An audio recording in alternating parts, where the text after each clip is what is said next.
del jueves pasado vimos la parte que corresponde a una prueba de fe y que evidentemente fuimos muy edificados con los aspectos que nos presenta la vida de nuestro Señor en esta parte. Ahora vamos a ver el poder de la fe. El poder de la fe. Fíjense bien que una cosa es la prueba de la fe, otra es el poder de la fe. Y vamos a estarlo basando en Mateo capítulo 17, versos 19 hasta el 21, y aunado con Marcos capítulo 9, versos 28 hasta el 29. Cuando Jesús y sus discípulos estuvieron a solas, ellos le preguntaron diciendo: ¿por qué nosotros no pudimos echar al demonio fuera? Ahí se lo preguntan en el verso 19 de Mateo capítulo 17.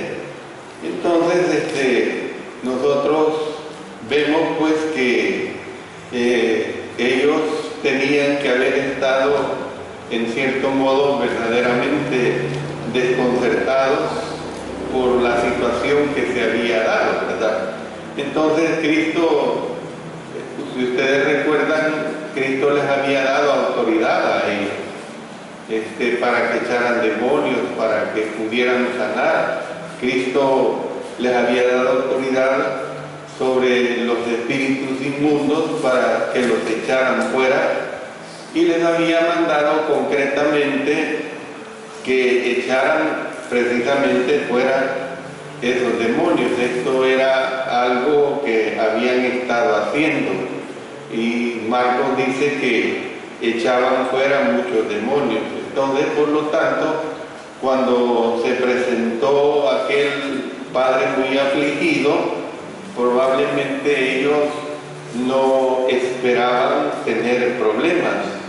Pero imaginemos, hermanos, a estos discípulos hablando confiadamente y diciendo: bueno, Jesús no está aquí en este momento, pero no hay problema, nosotros podemos echar o nos haremos cargo y tráenos a tu hijo, nosotros vamos a hacer esta parte. También podemos ver cómo es que se da pues esta situación de echar afuera demonios que ya antes en otras ocasiones se había presentado. Pero veamos, hermanos, el aspecto de la poca fe, la poca fe. Y esto es algo que concierne también con nosotros, y lo vamos a ver en el desarrollo de este capítulo en relación al poder de la fe. El Señor Jesucristo les explicó por qué los esfuerzos de ellos habían sido infructuosos, es decir, por qué habían sido en vano, por qué ellos habían fracasado en esta situación. Y Él les dijo que había sido por vuestra poca fe. Fíjense bien que Él les dice claramente que había sido precisamente por vuestra poca fe. Y esto es lo que vamos a analizar en esta parte del mensaje que ahora se está presentando. Evidentemente ellos tenían algo de fe, los apóstoles tenían algo de fe, pues de lo contrario no hubieran hecho el intento de sanar a ese muchacho endemoniado. Pero de algún modo la fe de ellos, hermanos, no era suficiente.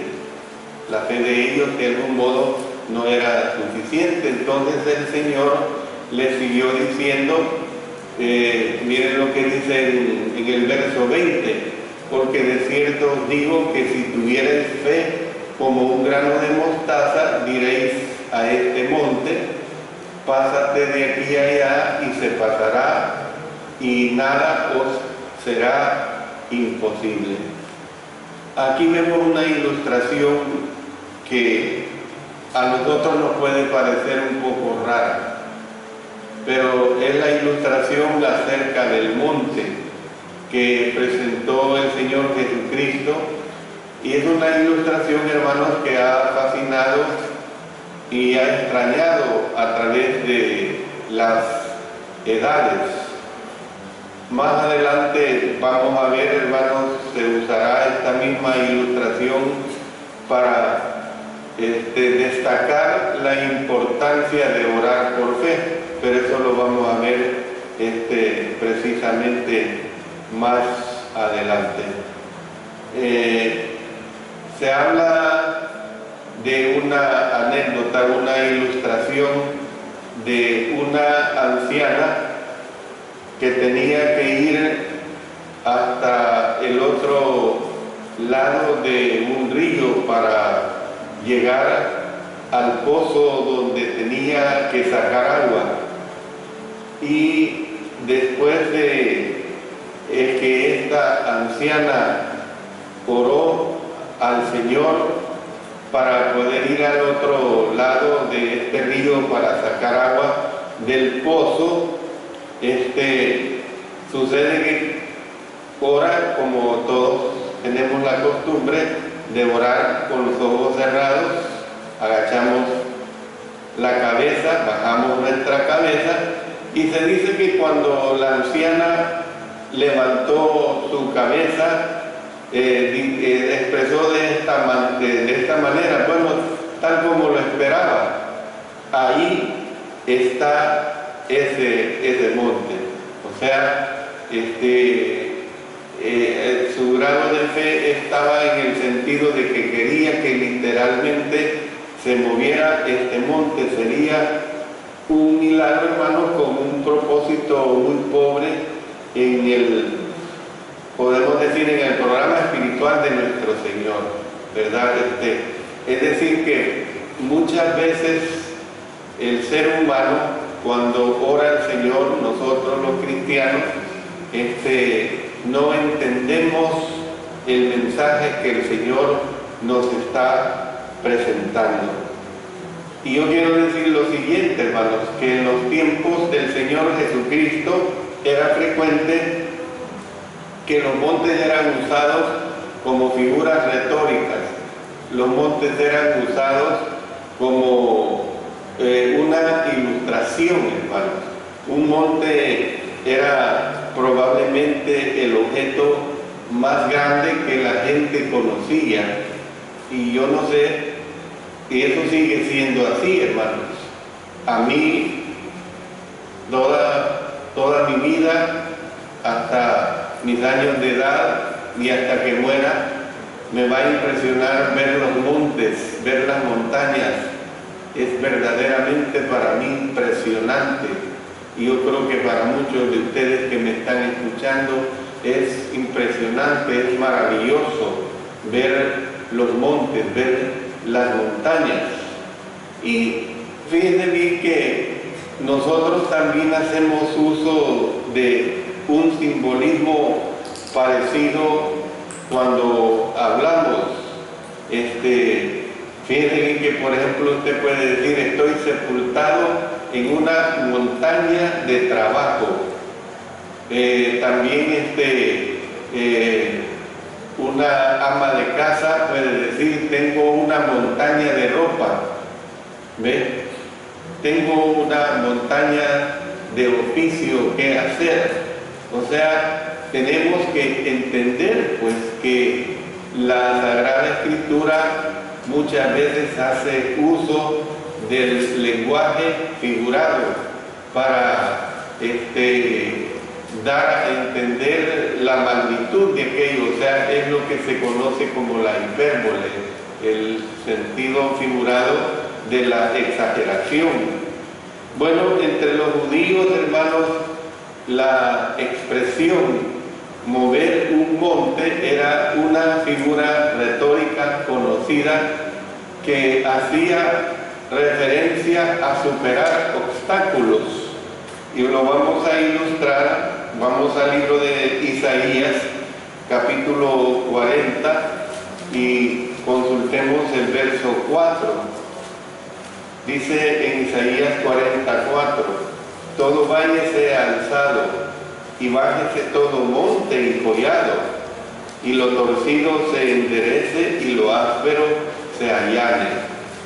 Luego, más adelante, en el capítulo 49 y el versículo 11, y convertiré en camino todos mis montes, ¿ve? Convertiré en camino todos mis montes, y mis calzadas serán levantadas. Y luego en el 54, versículo 10, dice, porque los montes se moverán. Miren cómo está hablando. Los montes se moverán y los collados temblarán, pero no se apartará de ti mi misericordia, ni el pacto de mi paz se quebrantará, dijo Jehová, el que tiene misericordia de ti. Entonces, hermanos, podemos nosotros ver que los rabinos, o sea, los maestros de aquel tiempo, usaban la frase para referirse a quitar barreras que parecían insuperables.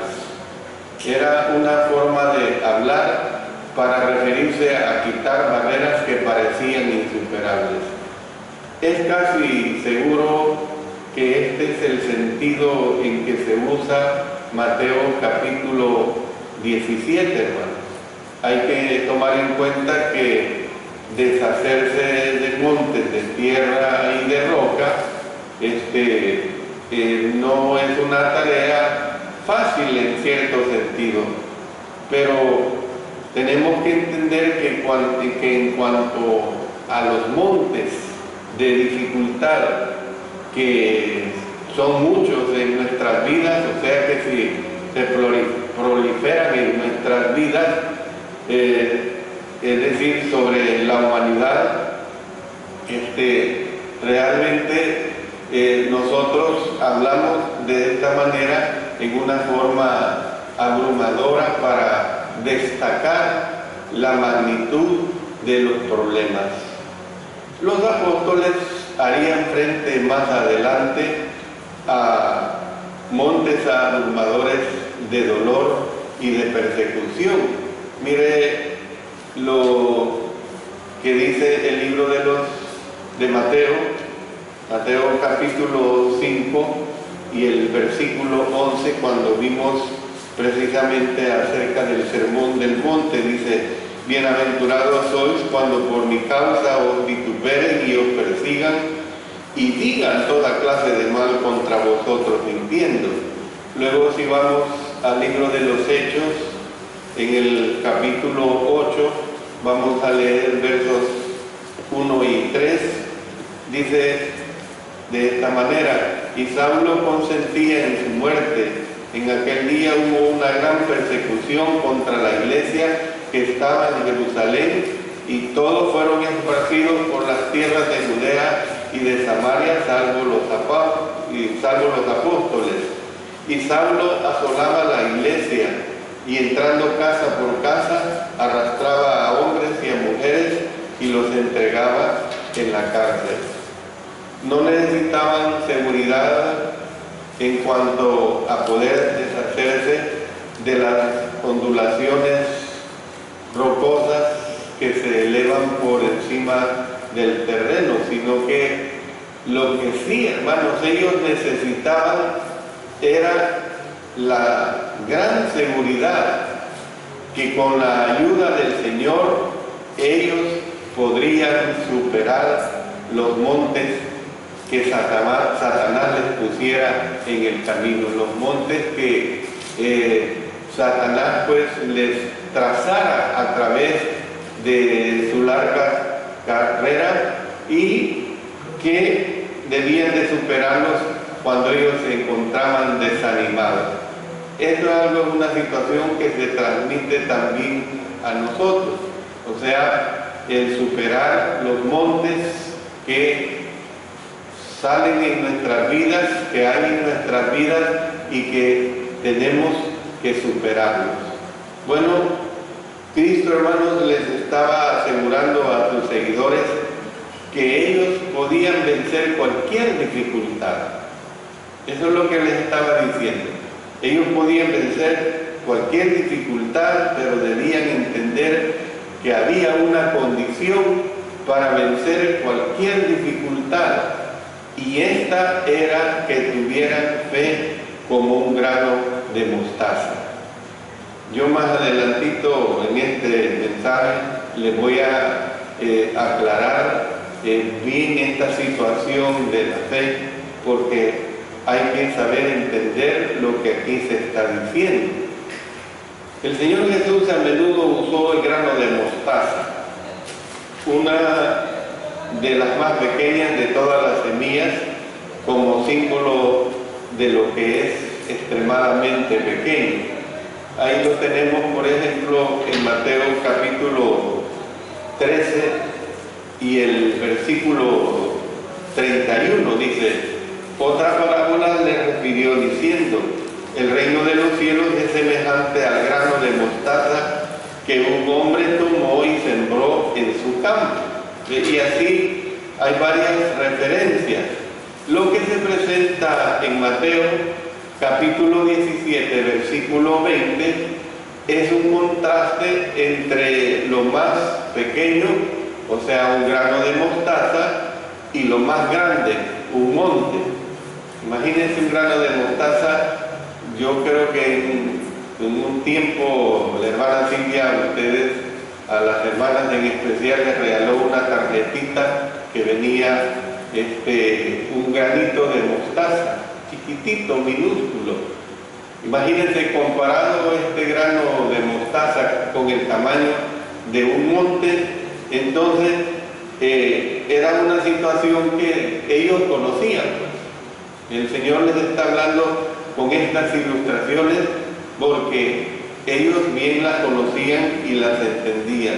Entonces el Señor recalcaba así, de esta manera, el extraordinario poder de la fe. Eso es lo que les está recalcando. Sin embargo, no era solamente el tamaño lo que el Señor Jesucristo estaba considerando al usar este grano de mostaza como ilustración. De hecho, aunque en algunas traducciones, y esto es importante que se lo exprese, en algunas traducciones se lee fe del tamaño de un grano de mostaza. O sea que la palabra tamaño no aparece en el texto original. En el texto griego se lee fe como un grano de mostaza.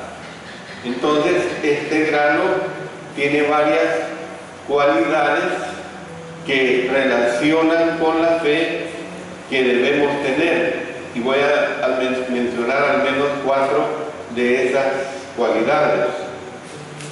El grano de mostaza es pequeño pero eficaz. Miren, como nosotros aquí en nuestra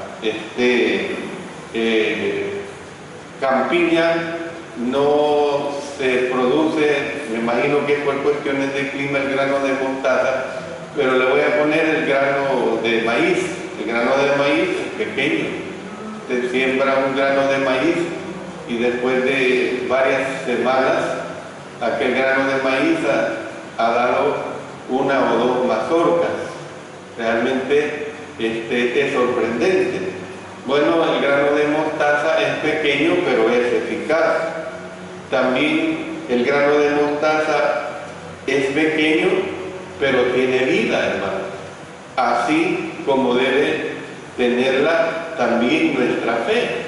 Eso es otro de los mensajes que recibimos. Miren el libro de Santiago, la carta de Santiago, en el capítulo 2 y el versículo 26.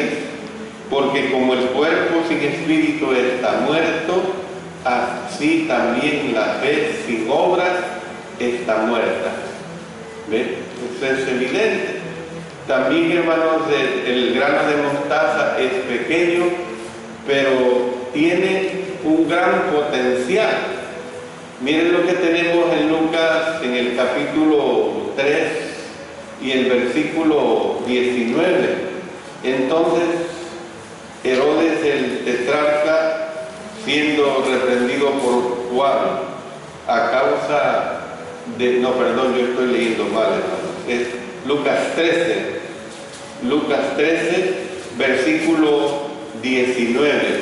Dice: es semejante al grano de mostaza que un hombre tomó y sembró su huerto, y creció, y miren lo que dice, y se hizo árbol grande, y las aves del cielo anidaron en sus ramas. O sea, usted puede ver que el grano de mostaza es pequeño, pero tiene un gran potencial, tiene una gran fuerza, pues. Y por último, podemos decir que el grano de mostaza es pequeño y frágil, pero recibe de buena gana la fuerza de la tierra que le rodea. Cuando digo esto, es que aquí se usa una metáfora. Es decir, que lo que el grano de mostaza hace, o sea, una metáfora es una comparación. ¿Ven? Lo que el grano de mostaza hace de modo natural, nosotros lo debemos hacer, hermanos, de buena gana. ¿Ven? Ese es el mensaje que nos está presentando acá en relación a lo que nosotros tenemos que realizar en relación a la fe. Bueno, pero la cuarta cualidad que he mencionado es la más crucial. ¿Por qué digo esto? Porque el tamaño de nuestra fe, hermanos, no es ni con mucho tan importante como el objeto de ella. Y yo les explico esta situación. El apóstol Pablo dijo: todo lo puedo. Eso es cierto, ¿verdad? Todo lo puedo. Filipenses capítulo 4, verso 13, la primera parte. Todo lo puedo. Esta frase, esta expresión, hermanos, se parece bastante a la que dice: al que cree, todo le es posible. Lo que hemos visto en Marcos capítulo 9, la última parte, del verso 23. Al que cree, todo lo es posible, le es posible. Sin embargo, tenemos que prestar atención a la manera como concluye el apóstol Pablo en esta aseveración. ¿Por qué digo esto? Él dice: todo lo puedo, y noten, aquí les pongo su atención. Todo lo puedo en Cristo que me fortalece. ¿Ven? Yo les explico. No es tanto nuestra fe la que nos fortalece, hermanos, como si lo es aquel en quien creemos. Miren, yo le digo a usted, la palabra de Dios dice: usted tiene que tener fe, pero si usted se queda ahí solamente en la fe, es una fe sin sentido. Es como cuando nosotros leemos en la Escritura, cuando dice: el que creyere es salvo. Las personas que hacen a un lado lo que posteriormente está diciendo, están diciendo: basta con creer y se es salvo, pero no aplican lo que viene a continuación. El que creyere y fuere bautizado, ese será salvo, ¿verdad? Entonces, hermanos, ¿qué es lo que nosotros vemos aquí? Que no es tanto nuestra fe lo que nos fortalece como lo que es precisamente aquel en quien nosotros creemos. Para ilustrar esto, imaginémonos que usted, hermano, transita por un camino hasta llegar, hasta que se extiende este camino sobre un río muy caudaloso, y ahora usted no va a cruzar este río a menos que crea que el puente va a aguantar su peso, a menos que usted crea que usted puede superar esa situación, ¿verdad? Sin embargo, cuando usted a lo mejor se puede encontrar a la mitad de ese puente, ¿acaso será su fe en el puente lo que le estará sustentando? ¿O no será más bien el puente en sí? Bueno, yo espero que comprenda lo que le estoy expresando, lo que le estoy haciendo ver, hermano. No le demos tanta importancia al tamaño de nuestra fe como si se la debemos dar a aquello en que creemos, o sea, a aquel en quien creemos. O sea, la importancia es el creer en nuestro Señor Jesucristo, que Él es el objeto que provoca nuestra fe.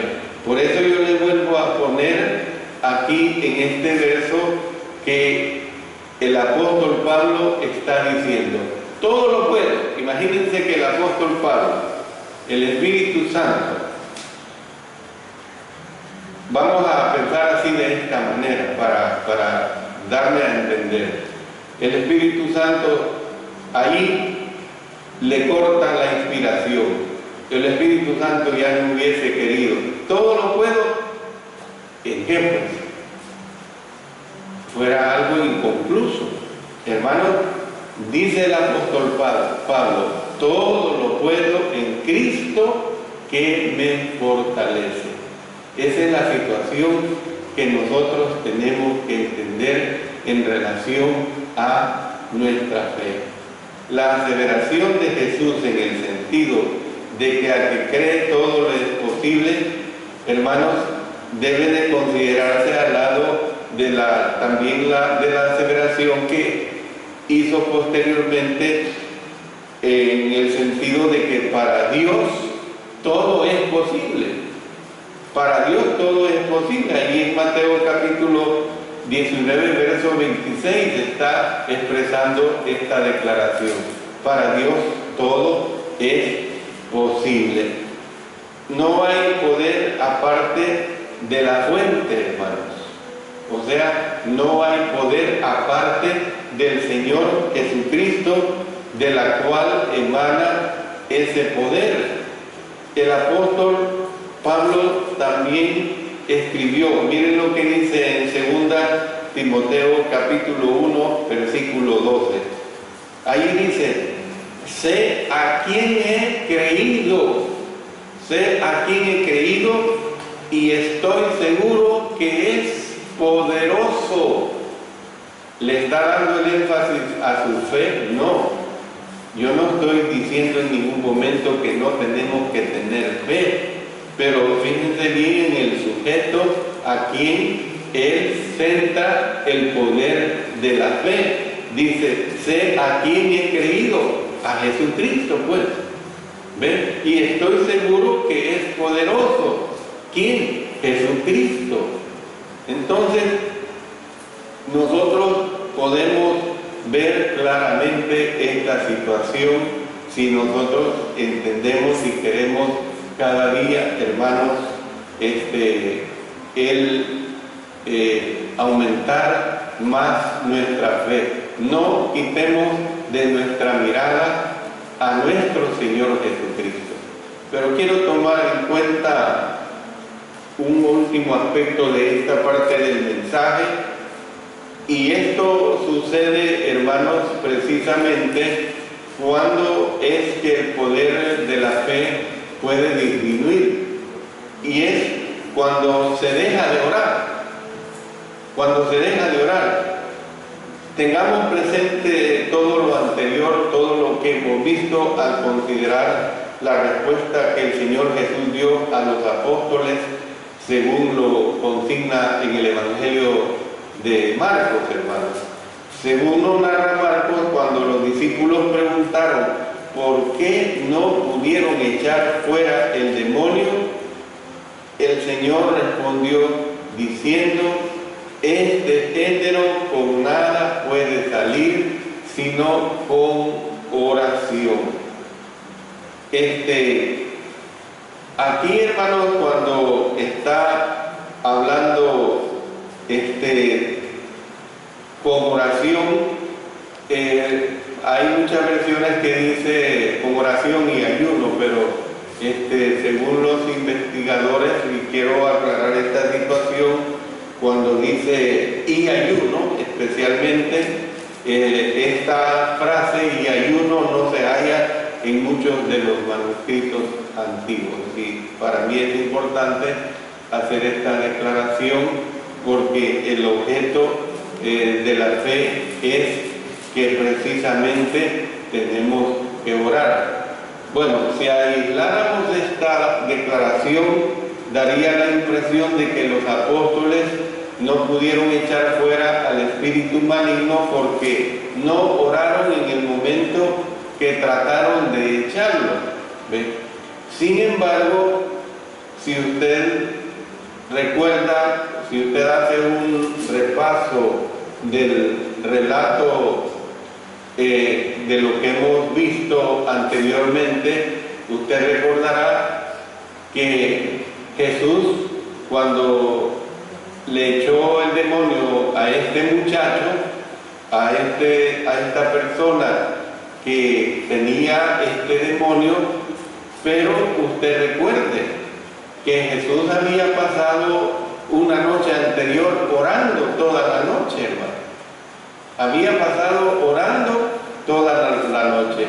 Miren lo que dice en Lucas capítulo 9 y el versículo 28. Aconteció como 8 días después de estas palabras que tomó a Pedro y a Juan y a Jacobo y subió al monte a orar. Subió al monte a orar. Usted puede ver que él había orado mucho antes de mandar el espíritu que saliera de este muchacho. Bueno, lo más probable es que la referencia a la oración, hermanos, sea una señal de que los discípulos se habían descuidado en su práctica de la oración en general. Acuérdense que en varias ocasiones él había sido acompañado por Pedro y Juan, y ¿qué es lo que sucedía?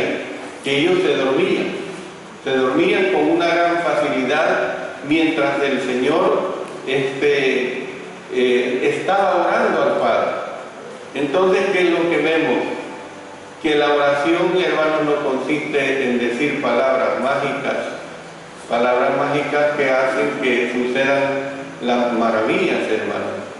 La oración consiste en reconocer que dependemos del Creador. Eso es lo que tenemos que hacer ver.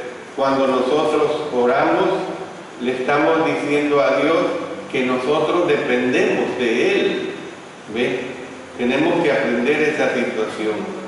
Entonces, hermanos, es importante que entendamos este aspecto de la oración. Hermanos, es lo que, por ejemplo, le sucedió a Sansón. Cuando Sansón salió a la batalla sin saber que ya no contaban con el poder de Dios. Vamos a Jueces capítulo 16 y el versículo 20. Leamos esta porción que es bien interesante. Jueces 16, 20. Y le dijo: Sansón, los filisteos sobre ti. Y luego que despertó él de su sueño, se dijo: esta vez saldré como las otras y me escaparé. Pero miren lo que dice: pero él no sabía que Jehová ya se había apartado de él. Qué triste, hermano. Qué triste es cuando a lo mejor nosotros podemos actuar en una forma parecida y no darnos cuenta que por nuestra falta de fe en nuestro Señor Jesucristo Dios se ha apartado de nosotros. Realmente tenemos que entender esta situación. Él no sabía que Jehová ya se había apartado de él. Es fácil que esto nos suceda a nosotros.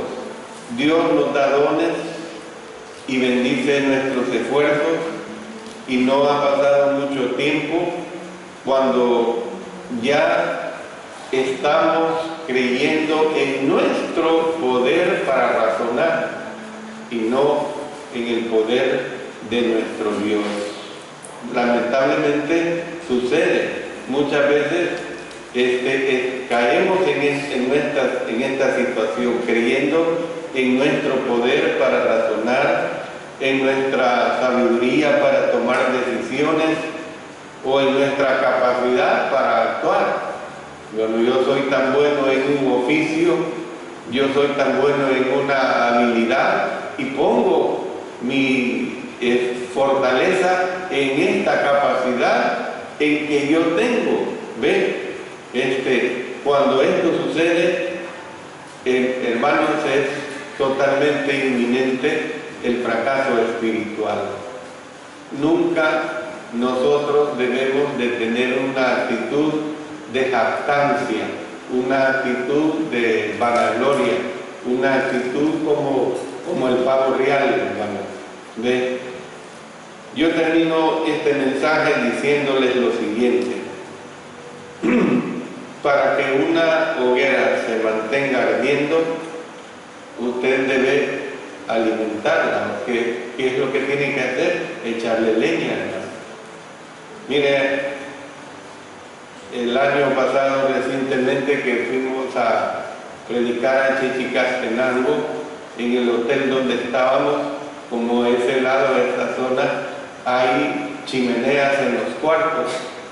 Y uno pide que algún empleado le lleve leña y lleva la leña y él le da fuego, y al rato, a los 3-4 minutos, la hoguera es fuerte, pero hay que estarle echando leña para que esa hoguera se mantenga encendida. Hermanos, para que una batería pueda seguir suministrando energía, ¿qué es lo que hay que hacer? Recargarla una y otra vez, una y más veces. Así es. Entonces, hermanos, es semejante estas ilustraciones a la vida espiritual, para que la vida espiritual de una persona, de un cristiano, pues una cristiana, se mantenga sólida, debe renovar regularmente su relación con el Señor. ¿Y cómo lo tiene que hacer? A través de la oración, continuamente, permanentemente, poniendo su fe no en la oración en sí, hermanos. Es importante que oremos, pero su fe la va a poner en nuestro Señor Jesucristo, que es el que nos da esa fortaleza. Santiago nos dice en su epístola, en el capítulo 4, verso 8, acercaos a Dios y Él se acercará a vosotros. Acercaos a Dios y Él se acercará a vosotros. Y miren, termino con lo que el profeta Isaías nos dice en el capítulo 40 y el verso 31. Miren lo que dice, qué hermoso lo que aquí se presenta. Miren que es fascinante. Pero los que esperan a Jehová tendrán nuevas fuerzas. Los que esperan a Jehová tendrán nuevas fuerzas. Levantarán alas como las águilas. Correrán y no se cansarán. Caminarán y no se fatigarán. Hermanos, este es el mensaje que nos presenta aquí acerca de esta incredulidad que este hombre vino cuando quería que su hijo, el Señor le sacara ese demonio porque los apóstoles habían fracasado. Y este precisamente es el poder de la fe. Que Dios bendiga su palabra y que nos ayude y nos fortalezca mucho más cada día, hermanos. Amén.